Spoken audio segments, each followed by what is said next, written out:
আল্লাহকে খুশি করতে দীর্ঘ ২৭৫ কিলোমিটার পায়ে হেঁটে কুষ্টিয়া থেকে টঙ্গী তুরাগতীরের ইজতেমার ময়দানে পৌঁছান রাজন আলী। পায়ে হেঁটে আসার আমি মনে করছিলাম যে হয়তো আল্লাহকে রাজি খুশি করতে পারলে আমি হয়তো ওই জায়গাটা কিনতে পারবো বা ওই জায়গাটার পর আমি মসজিদ করতে পারবো। এর জন্যে আমি এখানে হাঁটে আইছিলাম। ২০২৩ সালের ইজতেমাতে আসা শুরু করেন তিনি।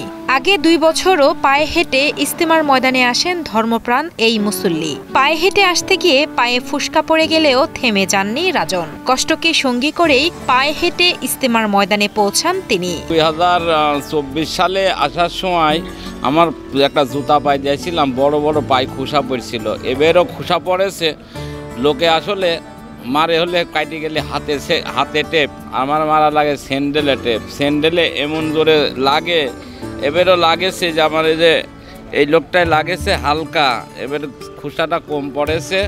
এবার ইনশাল্লাহ একটু সুস্থ আছি, এবার আল্লাহর রাস্তা একটু ভালো আছি। এবার আর এমন সমস্যা আমার হয়ে নাই, না হওয়ার কারণে এবার একটু খুব ভালো আরামদায়ক আছে। আর ২০২৪ সালে খুব কষ্টে জীবন আইসি ইজতেমার মাঠে পৌঁছাইছিলাম, খুব কষ্টে পৌঁছাইছিলাম। আমার জীবনে এরকম কষ্ট আমি কোনদিন করি নাই। রাজন আলীর ইচ্ছে একটি মসজিদ নির্মাণ করা, তবে অর্থাভাবে তা সম্ভব হচ্ছে না। তাই আল্লাহকে রাজি খুশি করতে তিনি ২৭৫ কিলোমিটার পায়ে হেঁটে কুষ্টিয়া থেকে টঙ্গী তুরাগতীরের ইজতেমার ময়দানে পৌঁছান। তার বিশ্বাস, আল্লাহ সন্তুষ্ট হলে তিনি জমি কিনে মসজিদ নির্মাণের সুযোগ পাবেন।